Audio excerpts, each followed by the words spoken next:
Do you recognise this car? It is a Rover 45 in a rather unusual colour. The colour of sea frost blue. Only slightly more green, and it really does look its best in overcast conditions, which we don't have today. How often do we complain that it's sunny? Not very often. Go away, sun. Come back, clouds. Come on, we want to see this car. It's proper greeny, sea frosty, teal greeny colour. Being a rather interesting colour isn't what this video is all about, although that is a feature of it. And neither are these rather highly polished up addendum wheels. Yeah, addendums, aren't they? Yeah. Good. Smoked chrome apparently, with brand new calipers and discs. It's a very, very tidy car indeed. Carl has spent an awful lot of money on this car. Yeah, you know, Carl. Yes, Carl. Not Fix It Carl. Not Volkswagen Bora Fix It man Carl. No, not him. This one.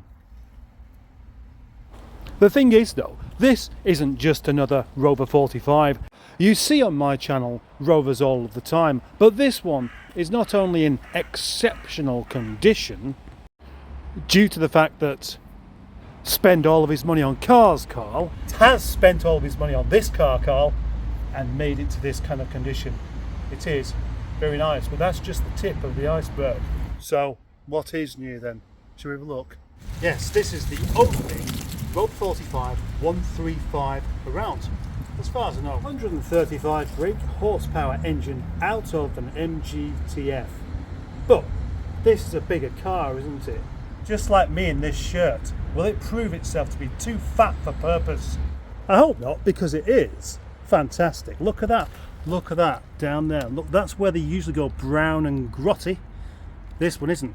It is not brown, not grotty. What kind of a car review tells you that?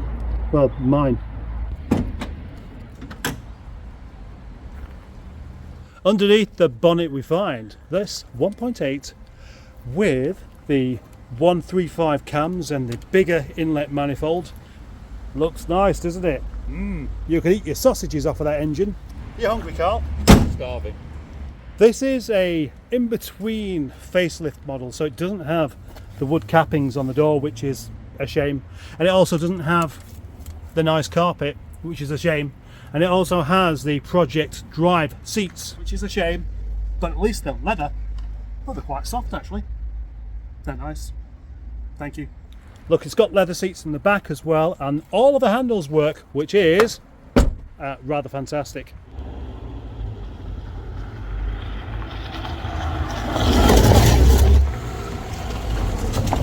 If you set off in second gear, as you often do sometimes, the 135 brake horsepower thing isn't exactly going to be shouting at you, because no doubt the power is at the top end. This car does smell very nice.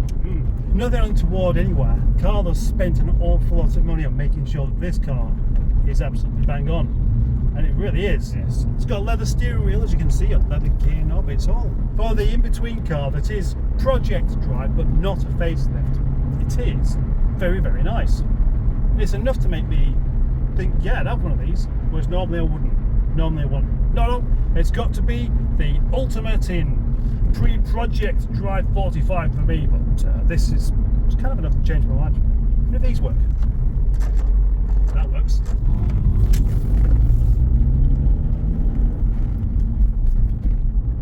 These are the kind of things you do when you drive a Rover 45. You assume that people know you.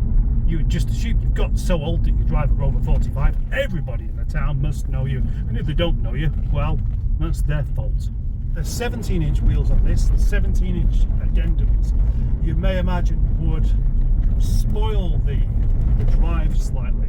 It is a bit firmer than most 45s, but you know what, it's livable. It's okay.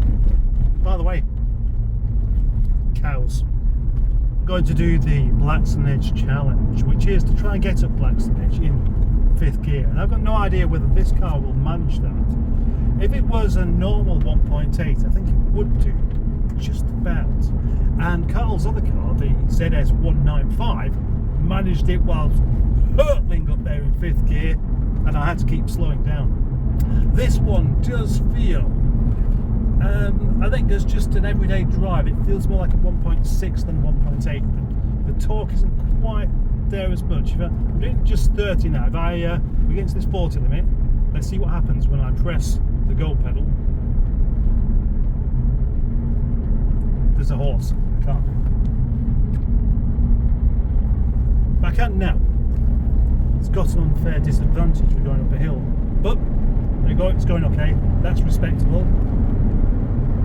I've got to rev it a bit to really make it work. Yeah, gotta give it some revs. Can't do that yet. Major disadvantage today is that with it being a nice day and a Sunday, people go to the garden centre, but they're going the wrong way because it's not even up here. But it doesn't stop from going. This Nissan Leaf here is doing under 40 miles per hour, but the 45 is still going in 5th gear. So actually, that's really rather impressive indeed. Still in 5th gear, doing 40 miles per hour up this hill. That's a big plus point, I reckon. Well done, Rocky, you good little blue-greeny car. Oh, you deserve a pat on the back, you do. Good. Oh gosh, look at that. That looks moody, doesn't it? Yeah, let's go for it, shall we? 30 miles per hour. Oh, that's nice.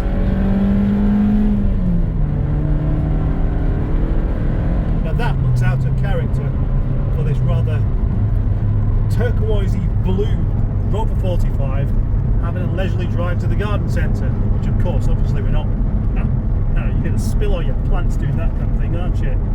Actually, it really does feel really planted. The 135 engine does actually suit it. It's not too fat for the engine after all. It's good. Yeah, I'm convinced. It's a good pairing.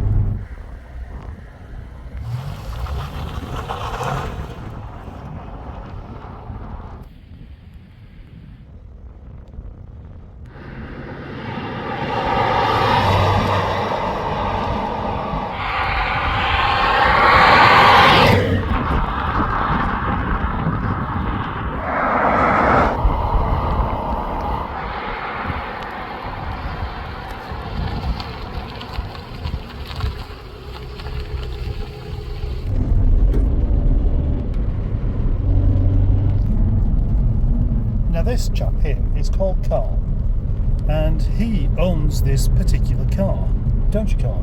I do. Yeah, and so what was the inspiration behind having the 153 engine fitted to this particular motor? It's had the 1.4, which I would quite happily would have kept it in, but it was a bit noisy. Well, I say it was a bit noisy, it was horrific. Piston slap. So I thought, oh, I'll stick some oil additive in, and obviously I didn't know nothing about it and can't be done. Then I thought, well, the egg gasket started to go. It was losing coolant, it wasn't overheating or anything, it just kept going down. I was topping it up.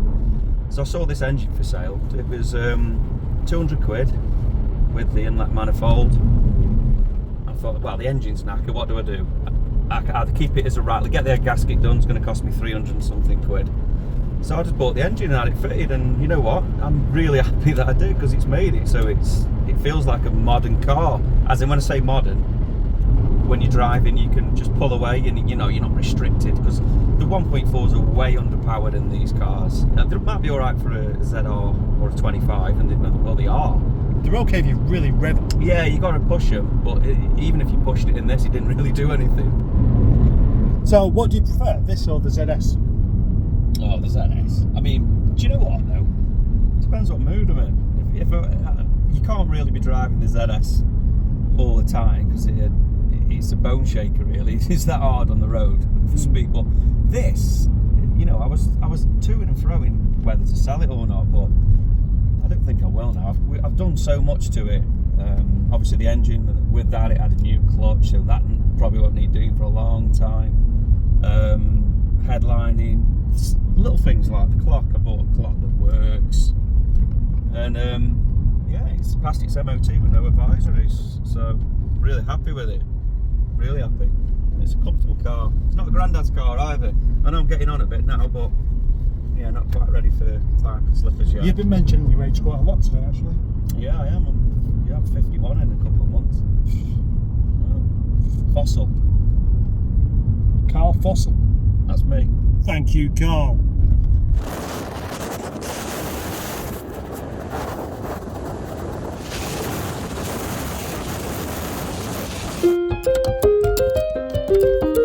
Wait a minute. What about the conclusion? I forgot the conclusion, didn't I? Yeah, well, there is a conclusion. And the conclusion is that they should have made this car, just like many of the others. They should have made the 135 GTI. They neglected to make a sporty 45, probably because the ZS was knocking about. But sporty and comfortable? Yeah, that makes sense. No, instead they just had the 2-litre V6 instead. Well, this one is not only quicker and uses less fuel, but it's much sportier. They missed a trick. If ever there was a trick, Rover managed to miss it.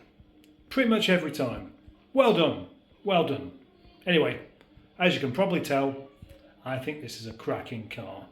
And it's a pity there's only one of them. There are rotten fingernails, Rosé, Tracy's cheeky things, Union Flag, Robin Giles, Boaties, World Steel Coke, Mr. F, 130 die-cast, Windy Miller, GPS OMG, David Rook, Bates Otter MG, Darren Halsell, Gabrielle P, Pingu Concord, Daniel Wheelwright, that guy from SETI Alpha 5, Jimmy Quinn, RichPlanet.net, Goody Man, Ali Mac Mechanical, John Cotton, Just Godlike, Michelle Henning, Ricky Dubb, Ashley Stewart, John Studley, Alex TF2, Invisible Man, Matt Preddy, Michael Anthony Hall, Scott Ramage, Andrew Humphreys, Fubarad Foxtrot, Carlos Fandango Super, Rob Streetwise, Luke JD, The Thinker UK, Drift Monkey, Mark Davis, Merjin Pronk, Chris Cheltenham, Chaz Brown,